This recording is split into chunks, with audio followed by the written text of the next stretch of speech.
I did something I was deeply ashamed of, so I hid. But then I did it again, and it's not because at all because I thought it was any good in the first place, but it was because shame had already convinced me that I was too far gone. And so recognize the pattern. Maybe you've done something you're ashamed of, and so you hid, but then you did it again, and the cycle continues. Let's talk about it. But first, coffee.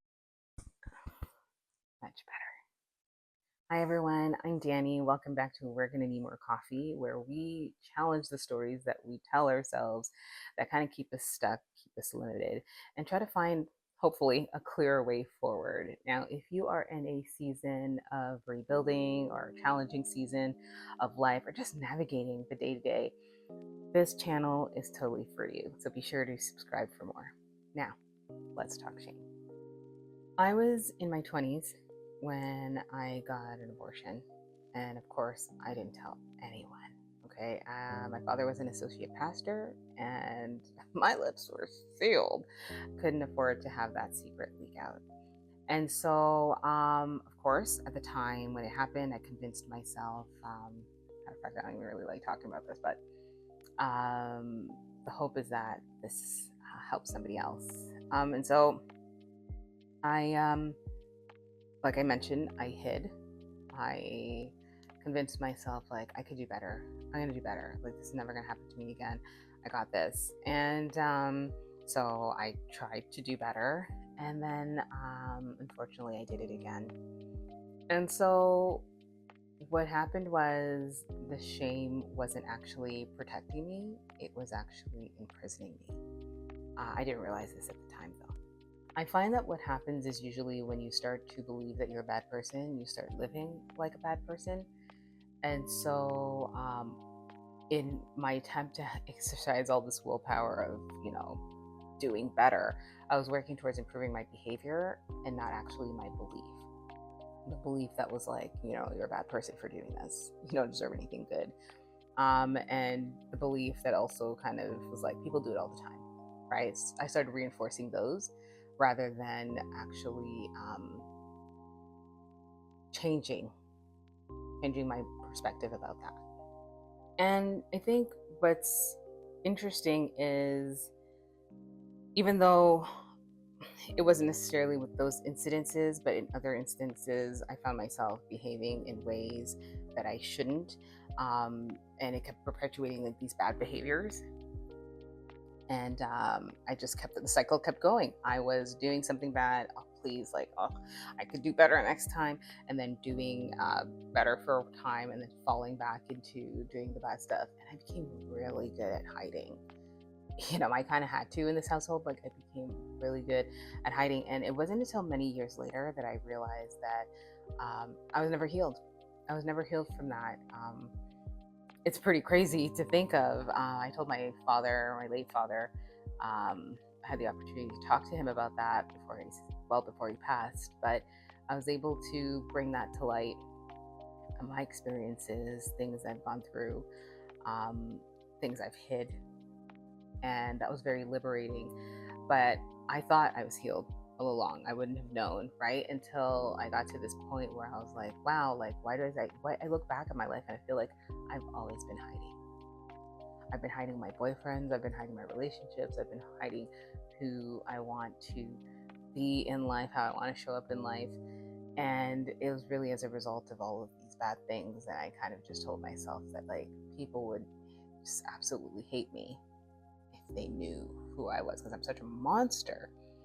And it wasn't until I was able to bring that to light that I was able to finally begin to heal from all of that and to change my belief as to who I really am. See, the shame wasn't making me better, the shame was keeping me stuck. And I wanted to come here and share this for someone who maybe is finding themselves in this kind of cycle.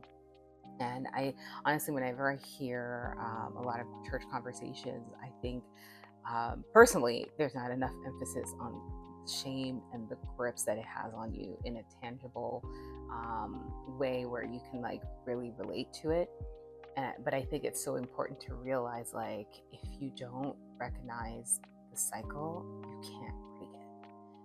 And so that is the first step. Like, if you find yourself like stuck in this cycle, you have to be able to acknowledge that you're stuck in it. So I want you to actually understand what's happening here.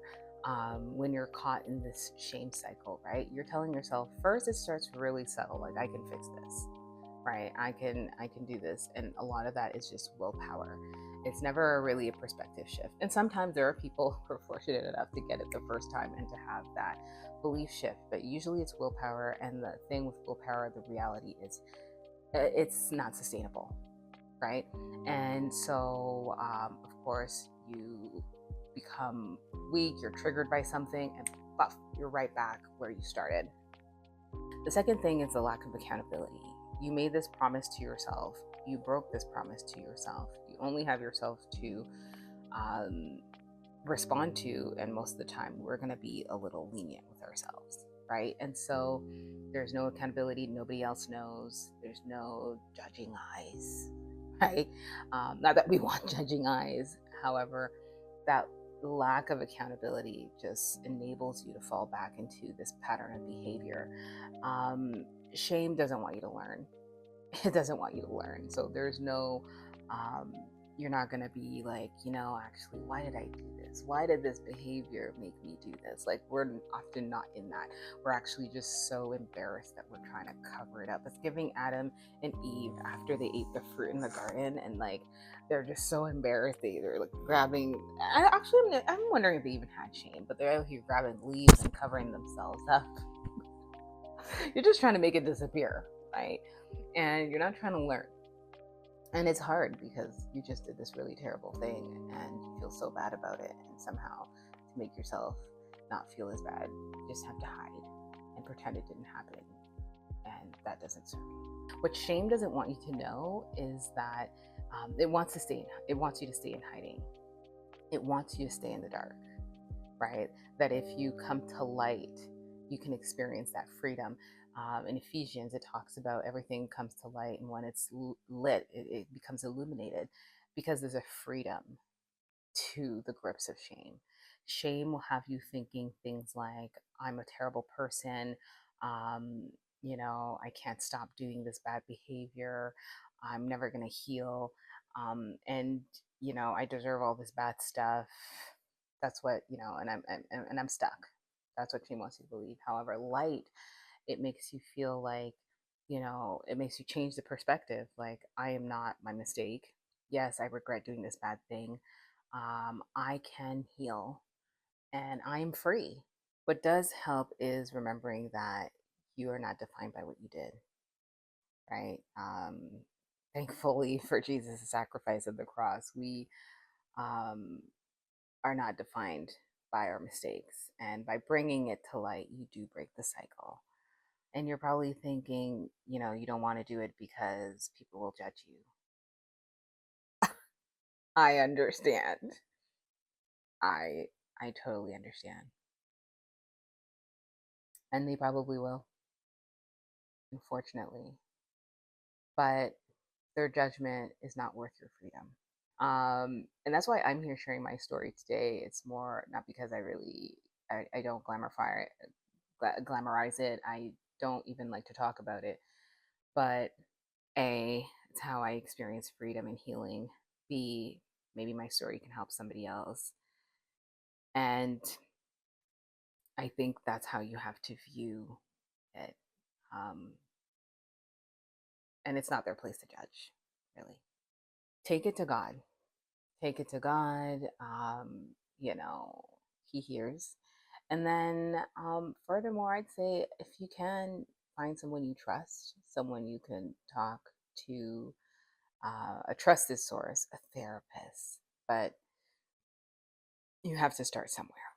Admitting that you have a problem makes you feel weak, makes you feel less than. As I mentioned, it makes you think, what if people judge me, right? What if people look at me sideways?